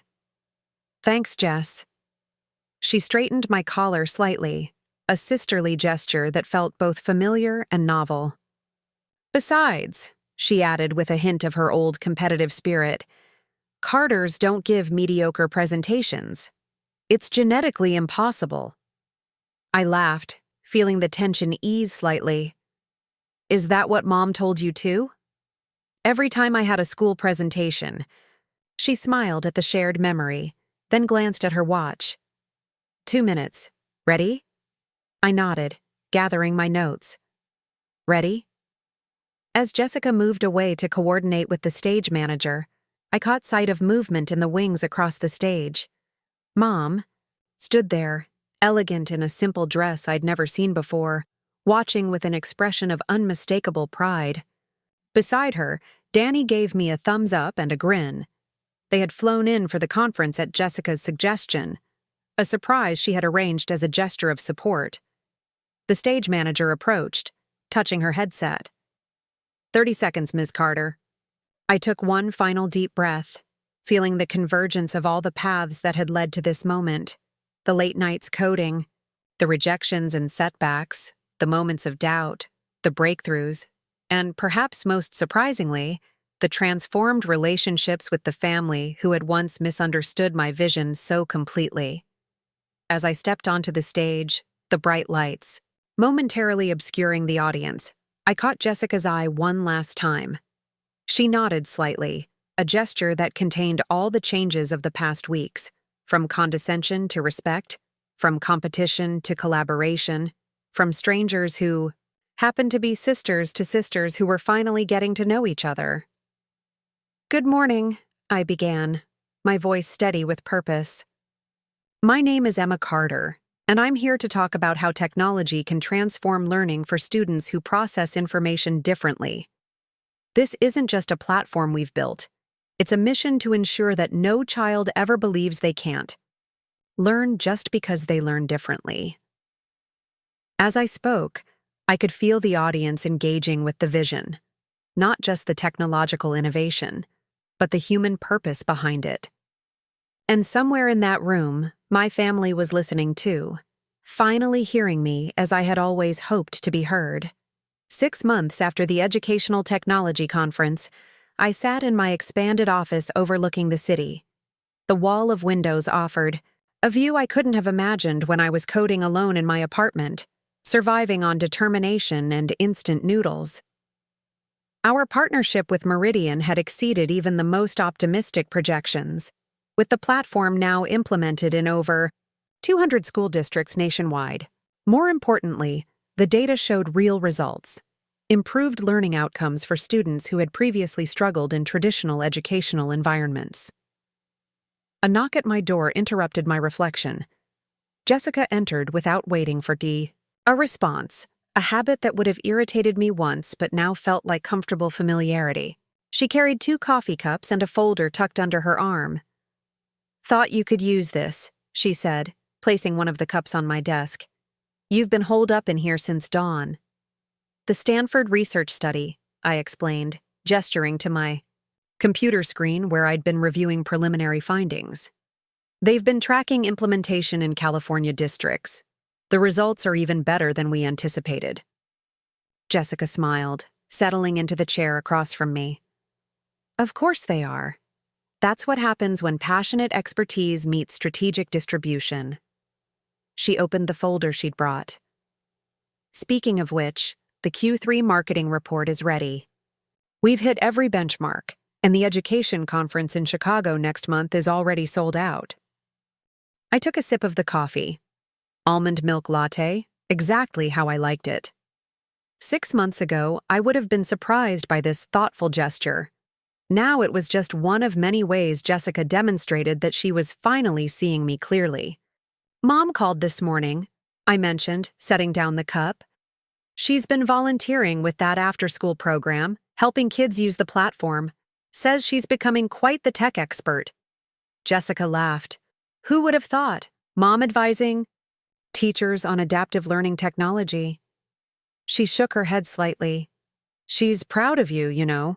Talks about her innovative daughter to anyone who will listen." The observation warmed me. She's proud of both her daughters, the marketing director and the tech founder. Quite a change from where we were a year ago. "Quite a change," Jessica agreed, her expression turning reflective. "Sometimes I think about that night at my promotion party. If Marcus hadn't walked in when he did. We would have found our way here eventually," I finished confidently. Maybe not as dramatically, but truthfully, we were both ready for something to change. Jessica nodded thoughtfully. "I think you're right. Though I can't say I'm sorry for the timing. The look on Sandra from accounting's face when Marcus called you boss is still one of my favorite memories." We both laughed, the shared joke, a sign of how far we had come from the tension and resentment that had characterized our relationship for so many years. "You know," Jessica said, her voice taking on a more serious tone, "I've been thinking a lot about success lately, what it really means." "And what conclusions have you reached?" I asked, genuinely curious about my sister's evolving perspective. She considered the question carefully. "That it looks different for everyone, and that's okay. That climbing someone else's ladder isn't the same as building something that matters to you." She met my eyes directly. "That sometimes the person you've been dismissing as unfocused or impractical is actually just brave enough to forge their own path." The acknowledgement touched me deeply. "Thank you for seeing that. It means more than you know." "I should have seen it sooner," she admitted. "But I was too busy comparing our journeys to recognize the value in yours." "We both did that," I reminded her gently. "I dismissed the corporate path as somehow less meaningful or authentic. We were both wrong." Jessica smiled, a genuine expression that reached her eyes. "Different paths, equally valid." "Exactly." She glanced at her watch. "The board meeting starts in 20 minutes. Ready to present our expansion strategy?" I nodded, gathering my materials. "Lead the way, marketing director." As we walked through the office space, once Meridian's territory alone, now shared, with my growing team, employees nodded respectfully to both of us. The Carter sisters had become something of a legend within the company, the siblings who had moved from public friction to powerful partnership, combining Jessica's marketing brilliance with my technological innovation to create something neither could have built alone. In the elevator, Jessica straightened my collar slightly, a sisterly gesture that had become a pre-meeting ritual between us. "By the way, she said casually. Danny called yesterday. He's considering switching his major to computer science. Says he was inspired by watching you build something meaningful. I raised an eyebrow. Danny? The liberal arts devotee? Apparently, watching his sister transform educational technology made an impression. Jessica smiled. He asked if he could intern with your development team this summer. The news surprised and touched me. Of course he can, though he'll get no special treatment just because he's family. I told him exactly that, Jessica laughed. Said you'd work him harder than anyone else to avoid even the appearance of favoritism. The elevator doors opened on the executive floor, and we stepped out together, walking in synchronized steps toward the boardroom where Meridian's leadership awaited our presentation. Just before we reached the doors, Jessica paused. You know what I realized recently? She asked, her voice low enough that only I could hear. All those years I spent thinking I was ahead of you, I was actually just on a different path. And now that our paths have converged, I'm grateful every day that you stayed true to yours. I squeezed her hand briefly, a moment of sisterly connection before we resumed our professional roles. Different paths, shared destination, who would have thought? Marcus Thompson greeted us as we entered the boardroom, his expression expectant. The Carter sisters, he said with evident satisfaction. Ready to show us the future of educational technology? Jessica and I exchanged a quick glance. Years of misunderstanding transformed into mutual respect and collaborative power. Absolutely, we replied in unison. As I opened our presentation and began speaking confidently to the assembled executives, I reflected on the journey that had brought us here. The night my sister had called me a loser at her promotion party had become not an ending, but a beginning. The catalyst for a transformation neither of us could have anticipated. Success, I had learned, was not measured in titles or salaries or corner offices. It wasn't about proving others wrong or right. True success was building something that aligned with your values, surrounded by people who respected your vision. Even if it took some of them a little longer to get there. And sometimes, just sometimes, the most powerful words you can hear aren't congratulations, or impressive, or even boss. Sometimes the most powerful words are simply, I see you now. I really see you. Up next, you've got 2 more standout stories right on your screen. If this one hit the mark, you won't want to pass these up. Just click and check them out.